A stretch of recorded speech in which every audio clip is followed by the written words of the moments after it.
In a strange way, today's episode is about humanity's first tech revolution, which has nothing to do with Silicon Valley, nor steam, nor steel. It is about fire. In Greek thought, fire is technocraft, which has less to do with the warmth that it can provide and more to do with know-how, ingenuity, creation, knowledge, becoming. And in the story that we're covering today, the myth of Prometheus, that fire is stolen from the gods by a rebel titan willing to sacrifice himself to give this great gift to share fire with humanity. Sprinkle in some insane punishments, some heroic victories, as well as a woman that is created by all of the gods with a cursed jar that unleashes all the evil upon the world, and you have one of the greatest stories ever told, my personal favorite myth, which is why it is episode 1 of my new channel, Sharing Fire, a name that literally echoes the Promethean myth. So that's what we're going to do today. We're going to deep dive into this story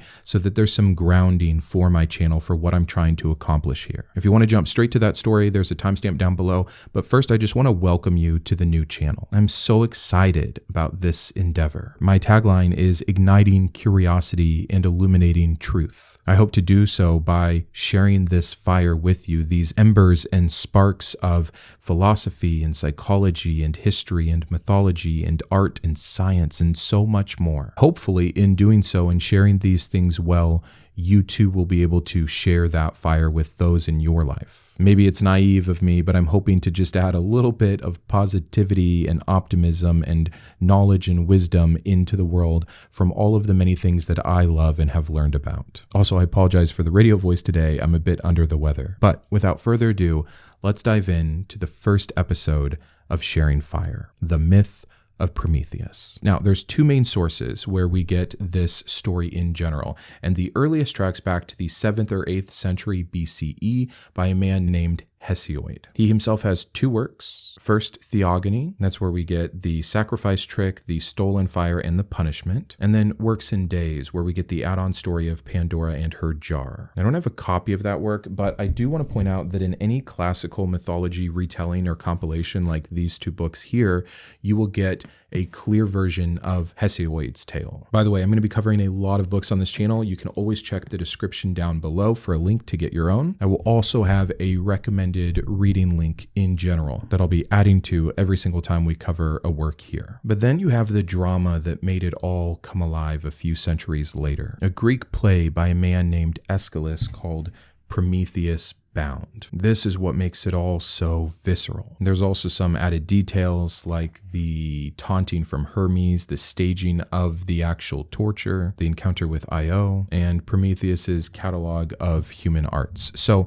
these are the first two, and then they kind of go off in their own directions as other writers and thinkers pick them up. So that by today, we have many iterations and variants of this incredible myth. So it's kind of hard to tell a univocal story here, but that's what I'm going to attempt to do. I'm going to stitch it all together and tell you the main parts of the myth, and I hope to bring you through even all of this mess a clear depiction and a deeper dive than usual of this story of Prometheus. So, though it deserves its own episode, the beginning of all of this is a great fight, a battle between the titans of old and the new Olympian gods. In quite literally a tale as old as time, it always boils down to a son trying to usurp his father, and in this case it is Zeus trying to usurp his father Kronos. And Zeus, along with the help of his siblings and some Cyclops and the 100 Handers, eventually overthrow the Titans. But there were 3 Titans that were not sent to Tartarus. You have Atlas, who is chosen to hold up the sky, and you have a set of brothers, Prometheus and Epimetheus. Prometheus meaning forethought, and Epimetheus meaning afterthought. We'll see that played out in many different ways. Because of Prometheus's forethought, he saw that the gods would end up winning. Now, this is our first look at the character of Prometheus, and it's one that doesn't quite follow him through other than his cunning. Why did he not fight with his own kind, the Titans. Yes, the gods were the underdogs, but we don't see that as his motivation. We see him being able to see which is going to win out and joining the right side. He doesn't fight in the war. He acts more as just a support, a counselor, bringing his brother along with him. And so the two are spared. This is where the story can kind of go in different directions about which event happens first, but they are essentially given the task of creating mankind, not humankind. There will be no women yet. They are to make man and the animals. Now, I want you to be on the lookout for all the comparisons between this origin story of humanity and that of the Christian origin story in Genesis. There's many other parallels that we're going to cover at the end of this video, but man, there are some similarities here that are just too coincidental. And yes, keep in mind that the Prometheus story comes first by a few centuries. So, man and beast are created first. Now we see where Epimetheus is going to get us in trouble with his afterthought. He is too quick to action all of the time, and he has all these great gifts at his disposal. They both do, but Prometheus is over in the corner just thinking, how do I make the perfect creation? And while he is being careful and diligent, Epimetheus is over there just using all the gifts right away. He makes the lion and gives the lion speed and fur to keep him warm and sharp teeth. Birds have the power of flight and beautiful feathers and coloring, and on until he uses up all of the great gifts. He comes to his brother in a panic. He brings him to the workshop and he says, look at what I have done. So Prometheus, left to create man with none of these gifts, wants to imbue him with at least something unique and special. And so first he decides to build man in the image of God, to walk upright, to be like the Olympians. And so he fashions man out of clay, and some versions have him breathe in the breath of life into him. Others have the gods or Zeus imbuing that life. And presto, mankind is born. But naked, without shelter, without warmth, without tools, without know-how. And how does all of that get solved? Fire. But before we get to that, we need to introduce another scene, a great banquet at Mercone. It is clear that the gods demand sacrifice, but there was a negotiation. What kind of sacrifice exactly? And Prometheus, always looking out for his creation, whom he loves, his humans, sets up a bit of a trap for Zeus. He stages two portions for Zeus to choose from. The first is all the edible meat from the sacrifice, but it is hidden under a gross stomach and intestines. The second are just bare white bones, but they're hidden underneath glistening beautiful fat. Now, we don't know if Zeus falls for it or if he lets himself be tricked. The wording is really interesting in the original reading. If he does let himself be tricked, it seems to be to justify punishing the humans. But again, Hesiod's lines here could imply either. But yeah, Zeus chose the fat and the bones, which is why that is what was offered by the Greeks to their gods, leaving the meat, the sustenance, for mankind. So this is the first way in which Prometheus is working against the gods in favor of man. But Zeus didn't like that. And so Zeus hides fire, banishing mankind from having the tool of all tools, the tech of all tech. And this is when we get to the main part of the story that Prometheus is known for, stealing fire. Again, a few different iterations of where the fire is kept and what he does to steal it and what he carries it in, but the main one being that he uses a fennel stalk, which can hold a ember, which seems to be true to time, that this was how fire was transferred, as the narthex, as the Greeks called it, the fennel stalk. Its pith would smolder slowly, but that's just an aside. The main point is that Prometheus goes up in some versions to Mount Olympus itself to steal this fire from the gods. Keep in mind, Prometheus is all about forethought. He knows what is going to happen, which makes his sacrifice here that much more special, that much more loving, that much more heroic. And there are two punishments that follow. You'll often get this in Greek myth. One action leads to two reactions. This is how all of Greek mythology spirals upward into this insane amalgamation of tale and division. Punishment one introduces Pandora and the jar, not the box. This is the first woman, and Pandora actually means all gifts. So Zeus has a few different gods and goddesses work on her. Hephaestus is the one who actually molds her from the earth, creates her. Athena clothes her and teaches her weaving. Aphrodite bestows upon her charm and sexual allure. Hermes, though, goes the opposite way, and he implants a lying and deceitful heart and nature. And then the graces and persuasion adorn her. The way that Hesiod puts this is that she is beautiful but treacherous. She's essentially a Trojan horse for the humans. And beside that, you have a pretty clear depiction here of how the Greeks thought about woman and what her role was, what her nature was. Again, keep in mind the parallels between Eve and Pandora. Even the fact that woman herself is an afterthought and a punishment and would bring about the fall of mankind. And it's spelled out pretty clearly because Prometheus, forethought, has warned his brother, afterthought, not to ever take any gifts from the gods, as they are probably tricks. But hey, he's afterthought. He can't help it. He receives Pandora. But when she arrives with a pithos, a large storage jar. Box, by the way, is a mistranslation that happens during the Renaissance era. But in this jar, Zeus has put all the horrible, terrible, evil things, and they'll stay there as long as the jar is never opened. And for a while, the two of them actually resist opening the jar. And there's so much that we could allude to there, but eventually they do. And countless plagues are unleashed, as the text says. Disease, toil, death, sorrow, very similar in wording to the same curses we see God place upon woman and man after Eve's temptation becomes too much. But there's one thing left in the very bottom of the jar. Maybe the most fascinating part of this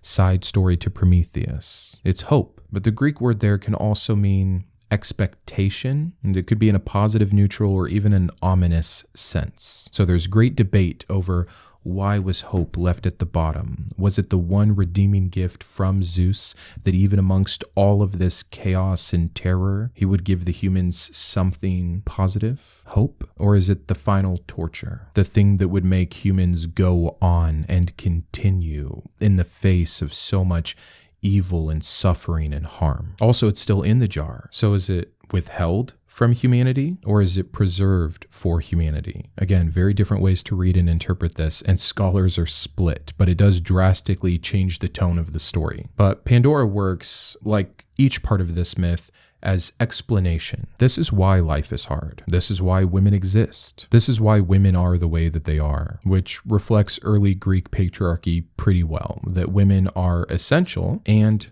dangerous. They are beautiful, but treacherous. Let's move into the second punishment, the one that is better known, at least when we're talking about the story of Prometheus, which is his chaining. Hesiod describes Prometheus bound in unbreakable bonds, grievous chains by the will of Zeus. A great winged eagle, which was the bird of Zeus, devours his liver every single day, peck by peck, just for it to regenerate and the skin to heal over overnight. So it can all happen again, onward, forever. By the way, he is chained to a great rock, as it is called, or you can picture the side of a mountain in the Caucasus. Now, in Hesiod's version, the torment seems to be eternal, just truly the ultimate sacrifice for mankind.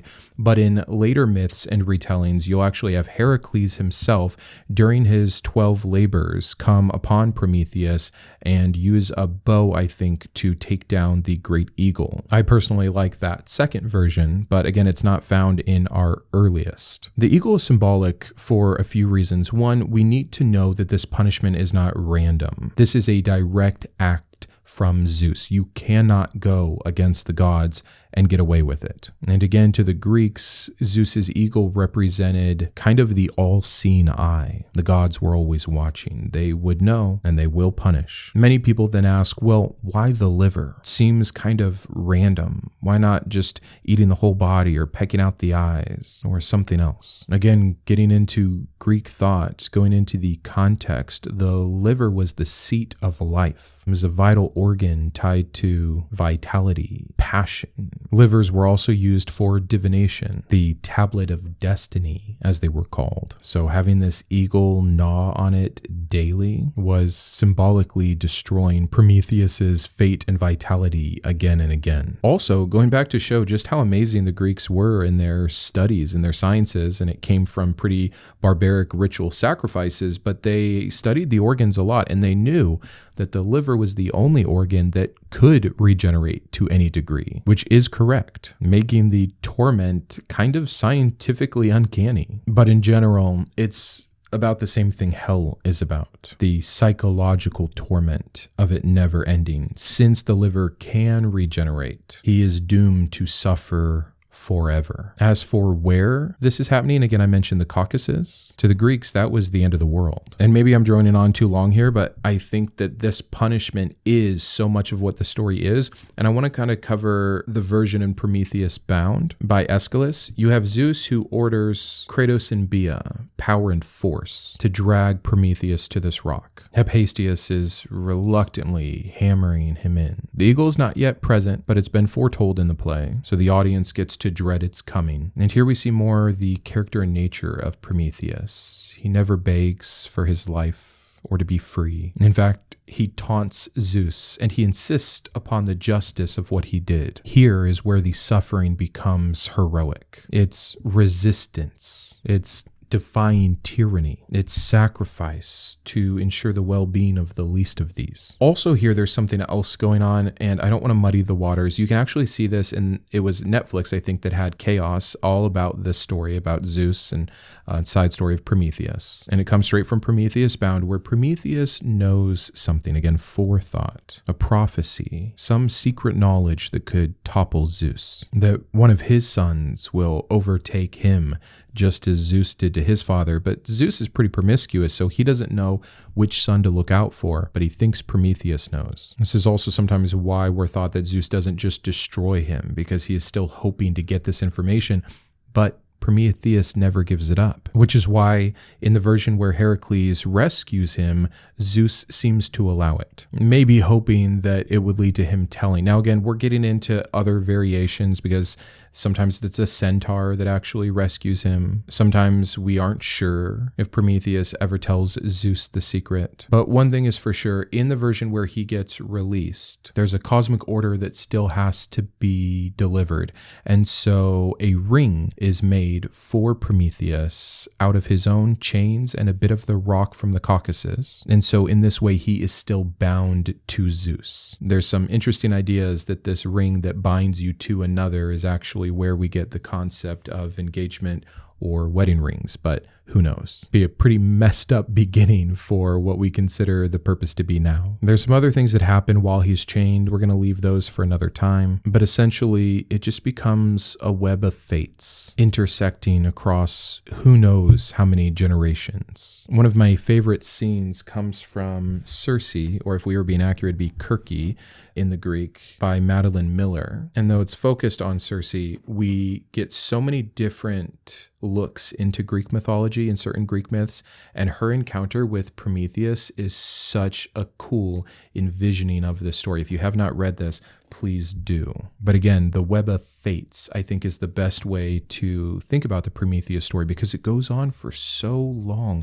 There's so many different cast and characters that can get introduced or have encounters or other things that are happening at this same time. By the way, in later myths, through a long series of things, the offspring that becomes stronger is Achilles, which leads into the whole Trojan War thing in Homer's epic. It's really cool. Again, the connections are insane. So that's the story. Now I want to just talk about what the ancients were doing with the story, how it tied into society, some of the iterations that are important, and then how future thinkers and writers incorporated this and what they thought, and then what we can learn from it. So we're going to go through all this pretty quickly. The first thing to understand is kind of the political theology, if you will, as this 5th century telling, Prometheus Bound, is really just a work about power. Maybe a debate about power is a better way to put it. Zeus is behaving like the new tyrant. He is consolidating power. And then Prometheus is our conscientious dissenter. And for all of the different things that happen in the play and all the different ways that this can go,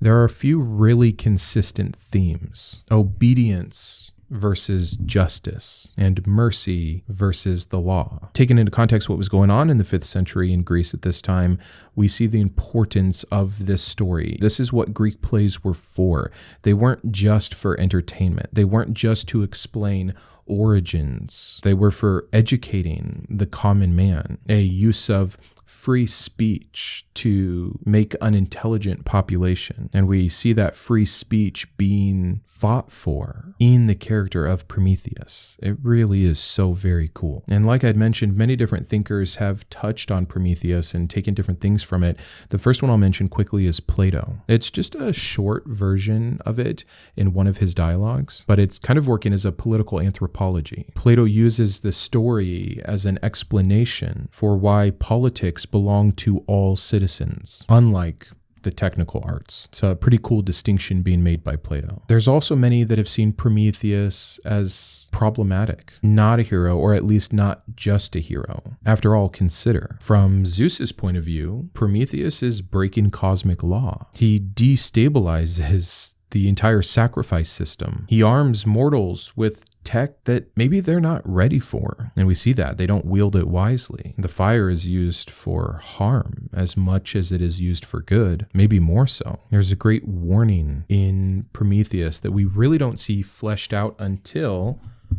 Frankenstein by Mary Shelley. Is innovation always good? Are we not ready for certain innovations because of our own hubris? By the way, what is the subtitle of Frankenstein? The Modern Prometheus. The great tension between technology and humanity. Now consider that Mary Shelley was married to who? Percy Shelley, who wrote Prometheus Unbound, another play, but he has a very different idea than his wife. Prometheus here is pure rebel. He refuses to bow to tyranny or to even reconcile at all. Shelley calls him a more poetical character than Satan because in Prometheus is lacking envy or revenge. Now, that's a common understanding of Satan then at that time. But what's hilarious are the parallels that are made biblically with Prometheus are sometimes Satan, this trickster deity, sometimes God himself as the maker of mankind, and sometimes Jesus as ultimate sacrifice. A few other different nods to Prometheus. Lord Byron has an amazing poem called Prometheus.